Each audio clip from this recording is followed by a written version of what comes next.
This video sponsor by பைமோட். இந்த ஆப்பில் நீங்கள் பர்ச்சேஸ் பண்ணக்கூடிய எல்லா ப்ராடக்ட்டும் உங்களுக்கு ரொம்ப மலிவான விலையிலே கிடைக்குது. இதில் நிறைய ஆஃபர்ஸ் அண்ட் கூப்பன்ஸ் ப்ரொவைட் பண்ணுறாங்க. ஸோ இதோட லிங்க் உங்களுக்கு டிஸ்கிரிப்ஷனில் கொடுக்குறேன், தேவைப்படுறவங்க யூஸ் பண்ணி பாருங்கள்.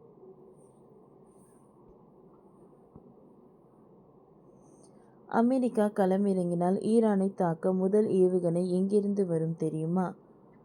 இஸ்ரேல் ஆதரவாக அமெரிக்கா நேரடியாக களம் இறங்கினால் ஈரான் எங்கிருந்து தாக்கப்படும் என்ற கேள்வி எழுந்திருக்கிறது.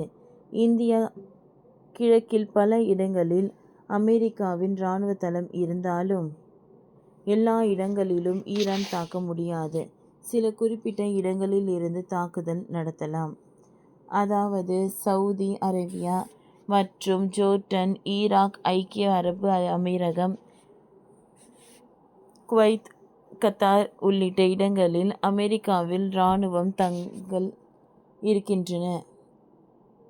கத்தார் அல் உதை விமானப்படை தளம், குவைத் கேம்ப் அர்ஜான் அமெரிக்க கடற்படை, ஐக்கிய அரபு அமீரகம் தல் ஷாப்ரா விமானப்படை தளம் இவையெல்லாம் மத்திய கிழக்கில் உள்ள அமெரிக்க இராணுவ தளங்களில் மிக முக்கியமானவை ஆகும்.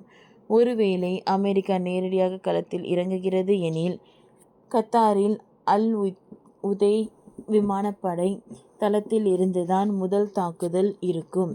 கத்தாரில் உள்ள அல் உதை விமானப்படை தளத்தில் இருந்து ஈரானின் தலைநகரான தெஹ்ரானுக்கு சுமார் 1145 கிலோமீட்டர் தூரம் உள்ளது. ஜெட் விமானங்கள் மூலம் இந்த தூரத்தை கடக்க சுமார் 2 மணி நேரம் ஆகும். இந்த விமானப்படை தளம்தான் இங்கே இருப்பதிலேயே மிக பெரியது. ஏராளமான போர் விமானங்கள், ட்ரோன்கள் இங்கு உள்ளன.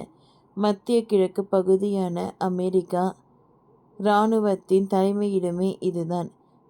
இங்கிருந்துதான் மிகப்பெரிய தாக்குதல்களை ஈரான் நடத்தும்.